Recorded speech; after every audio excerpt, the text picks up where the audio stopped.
¿Sabías que uno de los capítulos más oscuros y sangrientos de la historia medieval española no ocurrió en una guerra contra los musulmanes, sino entre hermanos cristianos por el trono de Castilla? El siglo XIV fue testigo de una lucha feroz por el poder que culminó con un crimen atroz: el asesinato del rey Pedro I de Castilla a manos de su propio medio hermano. Este enfrentamiento no solo marcó un antes y un después en la historia peninsular, sino que también inspiró leyendas, obras literarias y hasta comparaciones con las intrigas medievales ficticias de Juego de Tronos. Pedro I, conocido como el Cruel o también como el Justiciero, según la fuente histórica que se consulte, fue rey de Castilla y León desde 1439 hasta su muerte en 1369. Su figura es tan controversial como fascinante. Algunos lo retratan como un gobernante despiadado, que usaba el miedo para mantener el control, mientras que otros lo ven como un monarca inteligente que intentó modernizar su reino y enfrentar las constantes traiciones de la nobleza feudal. Pero detrás de esta imagen oscura hay mucho más. Pedro I fue un rey culto, apasionado por la arquitectura y el arte islámico, tanto que muchos de los edificios más emblemáticos de Sevilla, como el Alcázar Real, fueron construidos bajo su reinado. Además, mantuvo correspondencia con otros reyes europeos, estableció alianzas inusuales para la época y mostró una habilidad política fuera de lo común, aunque siempre envuelta en sombras. La tensión familiar que terminaría con su vida comenzó mucho antes del fatídico encuentro en Montiel.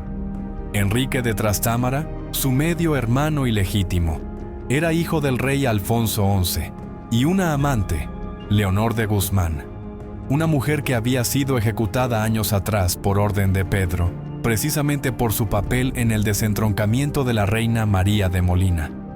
Esta venganza temprana ya daba muestra del carácter implacable del rey. Enrique, sin embargo, no olvidó ni perdonó. Con el apoyo de la alta nobleza castellana, que veía en Pedro un tirano impredecible, y con ayuda militar del rey francés y del infame ejército de mercenarios de la Banda Negra, Enrique se lanzó a una guerra civil que duraría años. Pero no fue únicamente una guerra de espadas, sino también de propaganda. Cada bando utilizó historiadores y cronistas para pintar al otro como el villano absoluto. Y así llegamos al punto culminante de esta historia: la Batalla de Montiel, en 1369. Una confrontación decisiva donde ambos hermanos se enfrentaron directamente. Aunque Pedro contaba con el apoyo del legendario mercenario inglés Sir John Hawkwood y algunas fuerzas inglesas lideradas por el Príncipe Negro, la superioridad numérica y estratégica de Enrique lo llevaría a la victoria. Lo que ocurrió después es digno de una tragedia shakespeariana.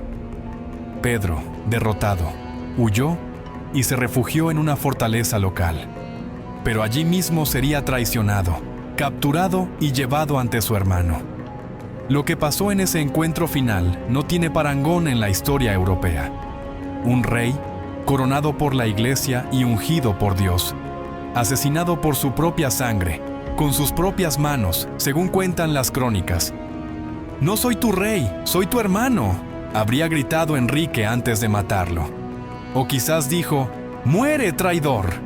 La historia no ha podido consensuar las últimas palabras exactas, pero sí ha quedado grabada la crudeza del momento.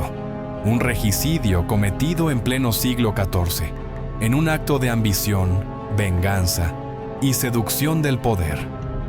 Con este brutal cierre, Pedro I dejó tras de sí un vacío político que Enrique II aprovecharía para ascender al trono, dando inicio a la dinastía de los Trastámara, que marcaría el destino de España durante siglos. Pero la sombra de Pedro no desaparecería jamás. La muerte de Pedro I no solo fue un acto de violencia sangrienta, sino también el fin de una era y el comienzo de otra profundamente marcada por la legitimidad del poder, las traiciones familiares y la manipulación de la historia. Con su asesinato a manos de Enrique II en Montiel, se cerraba un ciclo de gobierno que había estado lleno de contrastes. Un rey culto, cruel inteligente, reformador, vengativo y solitario. Dejó paso a un monarca que necesitaría justificar su ascenso al trono mediante la propaganda y la reescritura de los hechos. Pero ¿quién era realmente Pedro I? Para comprender plenamente su figura y el contexto de su asesinato, hay que retroceder en el tiempo. Nació en 1334, hijo de Alfonso XI I de Castilla y María de Molina. Desde joven fue testigo de cómo su padre prefería a su amante, Leonor de Guzmán, sobre su propia madre. Esta relación extramatrimonial generó una corte dividida, con dos ramas familiares enfrentadas: los hijos legítimos, encabezados por Pedro, y los bastardos, entre ellos Enrique de Trastámara. Al morir Alfonso XI en 1350, durante la peste negra en Gibraltar, Pedro ascendió al trono con tan solo 16 años. Su primer acto como rey fue ordenar la ejecución de Leonor de Guzmán, acusada de haber desestabilizado la corte y de alejar al rey de su verdadera esposa. Pero no se detuvo ahí. Varios de los hermanos de Enrique fueron arrestados o ejecutados, lo que sembró el odio definitivo en el corazón del bastardo.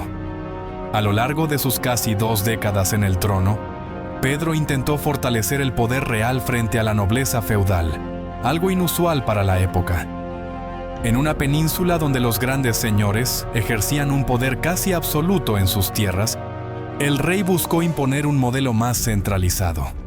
Esto le granjeó muchos enemigos dentro de su propio reino, especialmente entre aquellos nobles que veían peligrar sus privilegios. Además, su política exterior fue atrevida. Se alió con Gran Bretaña, firmando tratados con Eduardo el III e incluso participando en campañas militares junto al Príncipe Negro. Estas alianzas con los ingleses, vistos por muchos castellanos como extranjeros interesados en los recursos peninsulares, generaron críticas y resentimiento dentro del reino.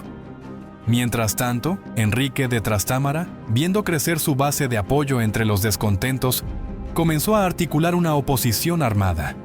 Lo acompañaban otros hermanos bastardos y varias casas nobiliarias que veían en él una alternativa menos amenazante para sus intereses. La guerra civil estalló con fuerza y ambos bandos buscaron legitimarse ante Europa y ante Dios. Una de las herramientas más poderosas que usaron fueron los cronistas.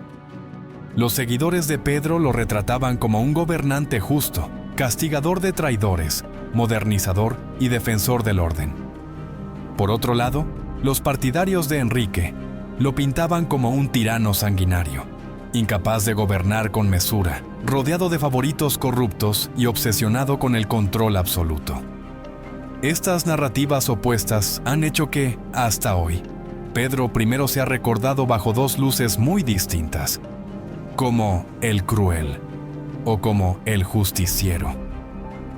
Este desconcierto histórico refleja la complejidad de su personalidad y la ambigüedad moral de sus decisiones. Pero más allá de las palabras, los hechos son claros. Su reinado fue uno de los más convulsos de la Edad Media en España. Y aunque logró mantenerse en el poder durante casi 20 años, finalmente cayó víctima de la ambición y la violencia de su medio hermano, quien, tras su victoria en Montiel, haría lo posible por borrar su memoria y convertirlo en villano oficial de la historia castellana. Sin embargo, algo falló en ese plan.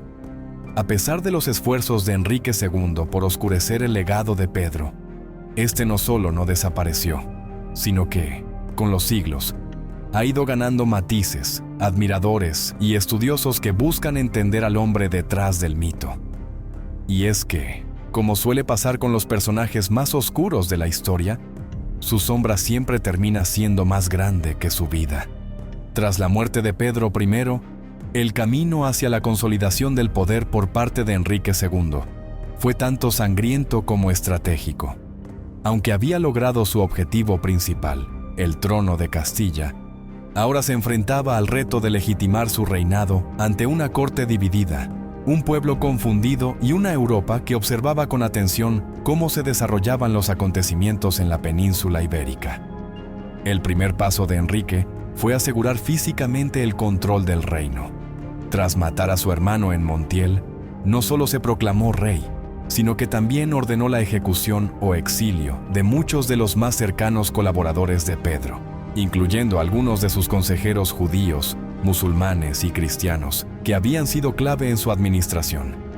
Este movimiento no solo buscaba eliminar posibles focos de resistencia, sino también borrar cualquier rastro de la política inclusiva que había llevado a cabo el anterior monarca.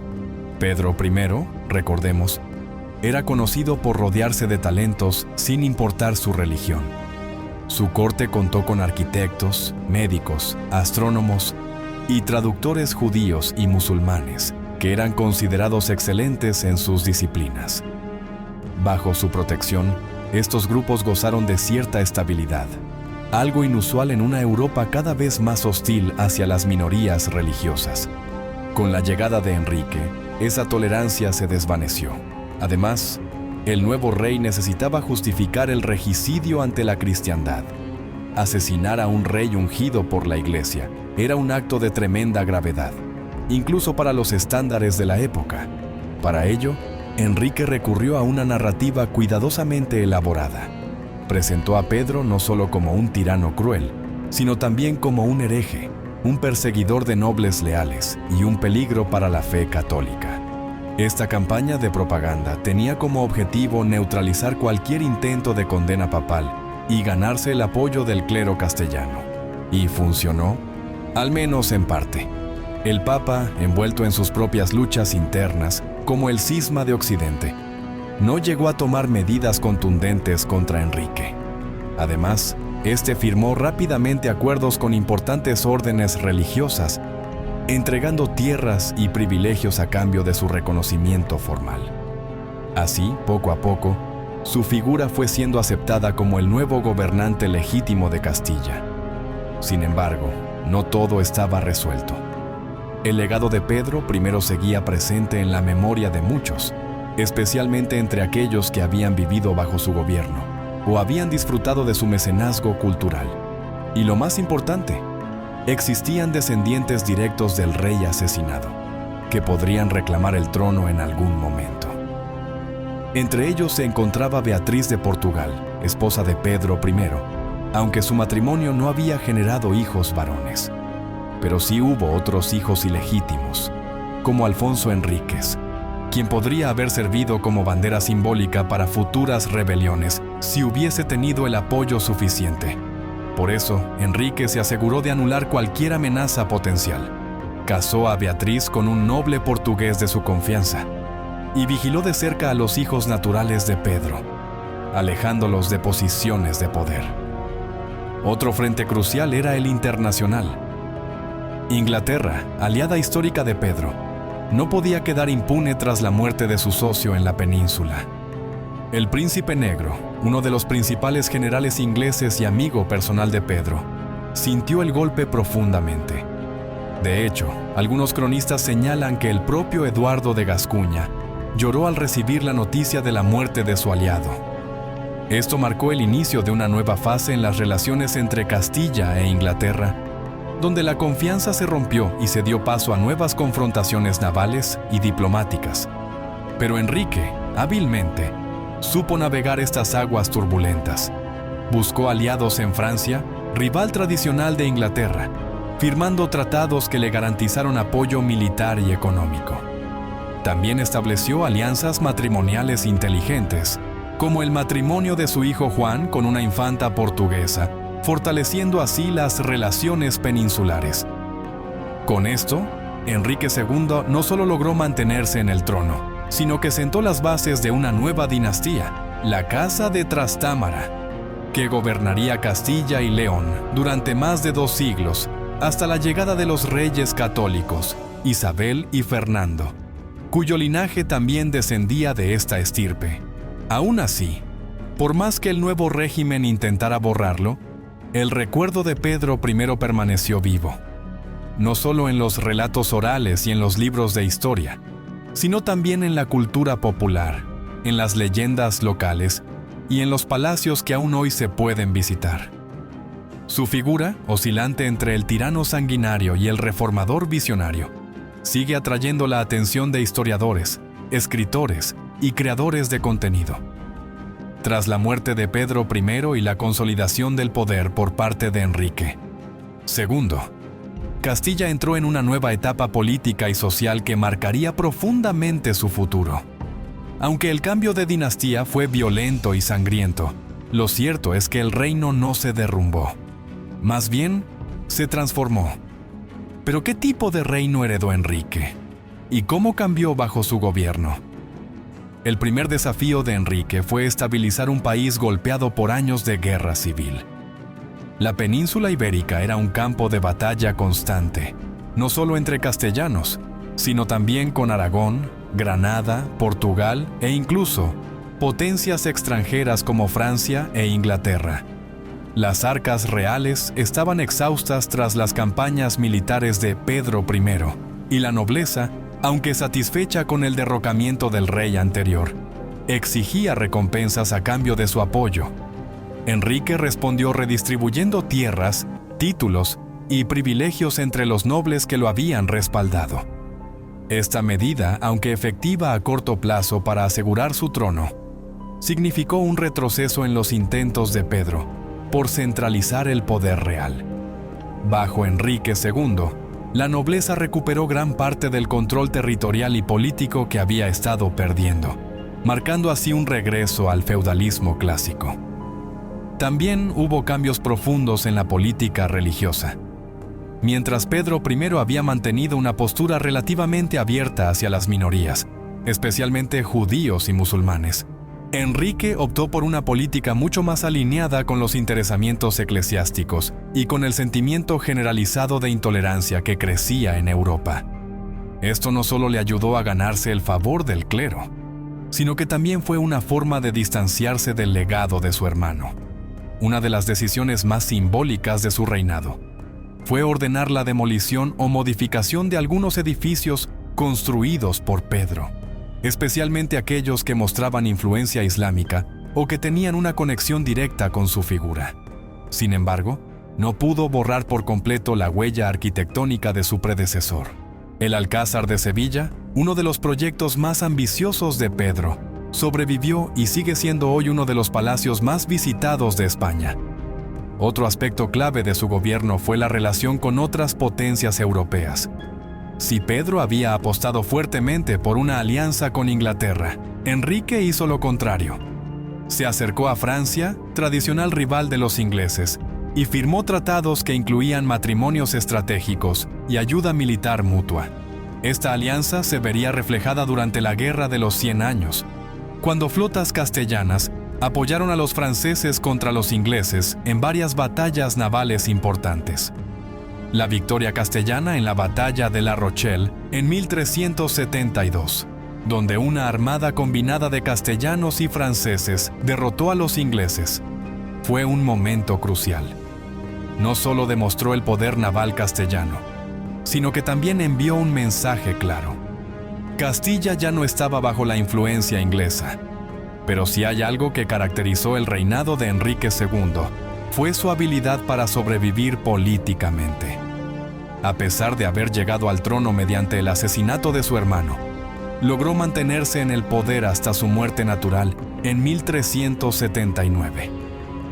Durante sus 10 años de reinado, fue capaz de navegar entre traiciones, conflictos internos y tensiones externas sin caer en el mismo destino que Pedro. Su hijo y sucesor, Juan I, continuaría muchos de los lineamientos establecidos por Enrique, consolidando aún más la dinastía Trastámara.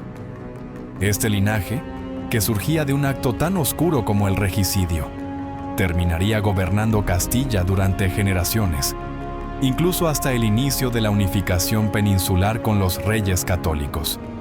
Sin embargo, a pesar de todos estos logros, la sombra de Pedro I nunca desapareció del todo.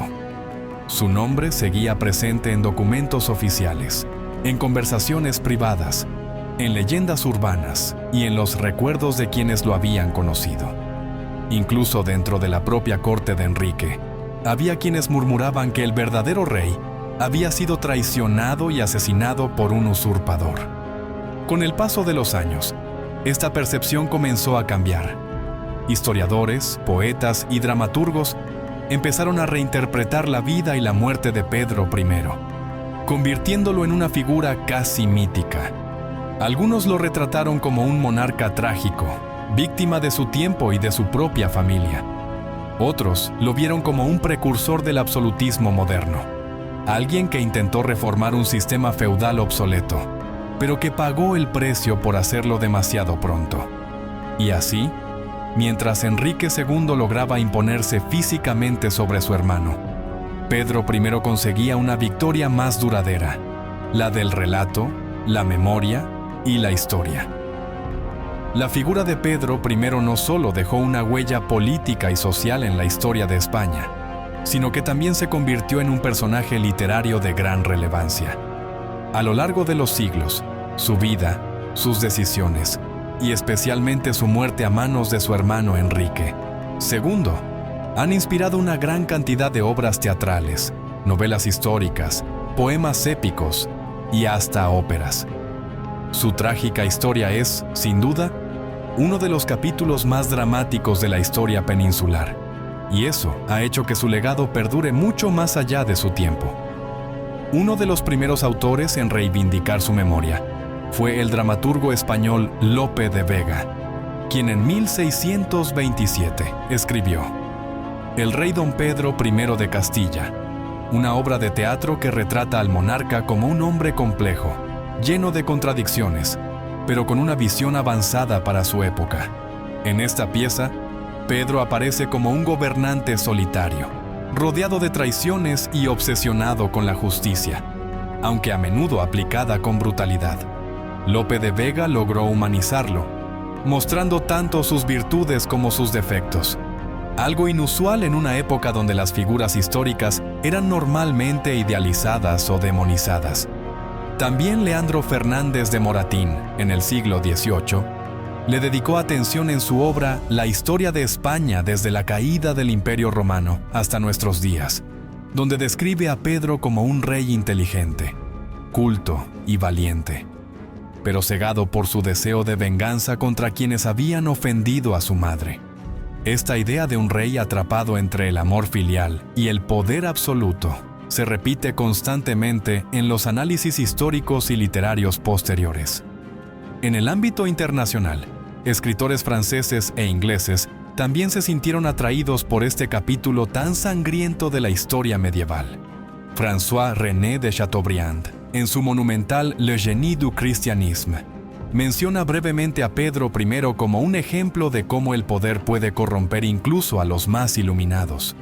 Por su parte, el historiador inglés Edward Gibbon, famoso por la decadencia y caída del Imperio Romano, hizo referencia al conflicto entre los hermanos Trastámara como una de las pocas guerras civiles europeas donde un rey fue asesinado personalmente por su propio familiar. Además de la literatura, Pedro I también ha sido protagonista en el cine y la televisión histórica. En series como Isabel, emitida por TVE, se recrea parte de su figura, aunque centrada principalmente en la Edad Media tardía. También ha aparecido en documentales de historia como España Medieval o Reyes Olvidados, donde expertos analizan los motivos reales detrás de su muerte y cómo se manipuló su imagen tras su desaparición. Pero quizás uno de los aspectos más interesantes de su legado es la presencia de su figura en la cultura popular y local. En ciudades como Sevilla, donde Pedro construyó parte de su patrimonio arquitectónico, aún se cuentan leyendas sobre él. Una de las más famosas dice que su espíritu vaga por el Alcázar Real, especialmente en la llamada Sala de Embajadores, lugar donde supuestamente firmó tratados importantes y donde, según la tradición oral, ordenó ejecutar a algunos de sus enemigos más cercanos. Otra leyenda señala que antes de morir, Pedro I profetizó que si alguien intentaba borrar su nombre de la historia, su sombra regresaría para reclamar su lugar. Curiosamente, a pesar de los esfuerzos de Enrique II por eliminar cualquier rastro positivo de su medio hermano, Pedro I no solo sobrevivió en los libros de historia, sino que ha ido ganando terreno como una figura fascinante y digna de estudio. Esta reinterpretación cultural no solo ha servido para rescatarlo del olvido, sino que también ha permitido verlo bajo una luz diferente, no solo como un tirano cruel o un reformador visionario, sino como un hombre atrapado en una época violenta, donde el poder se conquistaba con la espada y se mantenía con la sangre. Y no podemos olvidar que, aunque Enrique II logró el trono, fue precisamente la dinastía que fundó, la Casa de Trastámara, la que terminó llevando a España hacia la modernidad. Sin embargo, paradójicamente, muchos de los elementos que caracterizaron el gobierno de los reyes católicos, como el fortalecimiento del poder real, la expansión territorial y el control de la nobleza, ya habían sido intentados décadas antes por Pedro I, aunque con menos éxito. De hecho, algunos historiadores actuales consideran que si Pedro hubiera logrado consolidar su modelo de gobierno centralizado, España podría haberse convertido en una potencia continental mucho antes de lo que ocurrió realmente. Su interés por las artes, su apertura religiosa y su visión diplomática lo hacían más parecido a los monarcas modernos que a los reyes medievales típicos. Por otro lado, su muerte violenta marcó un punto de inflexión en la percepción del poder en la península ibérica. Nunca antes un rey había sido asesinado por su hermano en pleno campo de batalla, delante de ambos ejércitos. Ese acto no solo fue visto como un crimen político, sino como una violación simbólica de la propia institución monárquica. ¿Qué mensaje mandaba esto a los súbditos? Que ningún rey estaba seguro, ni siquiera aquel que había sido ungido por Dios. Este sentimiento de inseguridad afectó profundamente a los reinados siguientes. Los monarcas castellanos comenzaron a rodearse de guardias personales, a reforzar la seguridad en palacio y a sospechar incluso de los más cercanos. La confianza se volvió un bien escaso en la corte, y muchas decisiones políticas se tomaron desde el miedo a repetir el destino de Pedro I. A nivel internacional, su muerte también envió ondas de choque. Inglaterra, que había invertido fuertemente en su alianza con Pedro, perdió una base importante en la península ibérica. Francia, por el contrario, ganó un aliado estratégico en Castilla, lo cual influyó directamente en el curso de la Guerra de los 100 años. Y Portugal, que había mantenido relaciones tensas con ambos bandos, aprovechó la situación para posicionarse como un mediador clave entre las potencias peninsulares. Así, el impacto de la muerte de Pedro I no se limitó a Castilla, sino que tuvo repercusiones en toda Europa. Fue un evento geopolítico de primera magnitud, que cambió el equilibrio de poder en la península ibérica y que, en muchos sentidos, preparó el camino para los grandes cambios que vendrían en los siglos siguientes. Con todo esto, resulta claro que Pedro I no fue solo un rey más en la larga lista de monarcas medievales. Fue un hombre de contrastes, de luces y sombras, cuya historia nos recuerda que el poder no solo transforma a los hombres, sino que también los destruye cuando caen en manos equivocadas. Y en su caso, las manos que lo mataron no fueron las de un extraño, ni las de un enemigo declarado, sino las de su propio hermano. Aunque han pasado más de 6 siglos desde su muerte, el legado de Pedro I sigue muy presente en la memoria histórica y cultural de España. Hoy en día, historiadores, investigadores y creadores de contenido siguen analizando su figura, no solo por su trágico final, sino también por lo que representó como gobernante, un hombre de su tiempo, pero con ideas que iban más allá de él. Uno de los lugares donde más se puede sentir su presencia es en Sevilla, ciudad que fue uno de los centros principales de su reinado. El Real Alcázar, una de las joyas arquitectónicas del país, fue construido bajo su supervisión y muestra claramente su gusto por el arte musulmán. En sus mosaicos, arcos y patios, se percibe la influencia nazarí, algo inusual en un rey cristiano de aquella época. Este edificio no solo es un testimonio del poder económico de Pedro, sino también de su visión cosmopolita y su interés por integrar culturas. Otro lugar clave es Montiel, en la actual provincia de Ciudad Real, donde tuvo lugar la batalla decisiva y su posterior asesinato. Allí se encuentra el Castillo de la Estrella, donde según la tradición, Pedro fue traicionado y capturado. Aunque no hay monumentos dedicados específicamente a él en ese lugar, sí existen rutas históricas que recuerdan los acontecimientos de 1369, incluyendo maquetas, recreaciones y guías que narran cómo se desarrolló aquel fatídico encuentro entre hermanos. Además, en Toledo, Madrid y Burgos, hay documentos, crónicas y manuscritos que hablan de su vida y gobierno. El Archivo Histórico Nacional y la Biblioteca Nacional de España conservan copias de las crónicas medievales que retratan tanto su ascenso como su caída. Entre ellas destaca la obra del cronista Fernández del Pulgar, quien, aunque escribió bajo el reinado de los reyes católicos, hizo una revisión crítica de los hechos ocurridos durante el siglo XIV. En el ámbito académico, Pedro I sigue siendo objeto de estudio en universidades españolas y extranjeras. Catedráticos especializados en historia medieval ofrecen conferencias, publican artículos y participan en documentales sobre su figura. Su complejidad política, su lucha contra la nobleza y su relación con las minorías religiosas son temas recurrentes en tesis doctorales y ensayos históricos. Pero no solo los expertos lo recuerdan. En plataformas como YouTube, TikTok y Spotify, creadores de contenido histórico están llevando su historia a nuevas audiencias, usando un lenguaje moderno, dinámico y accesible. Podcasts dedicados a la historia olvidada de España, videos explicativos con animaciones 3D de la Batalla de Montiel y hasta series animadas están ayudando a que millones de personas conozcan quién fue realmente Pedro I.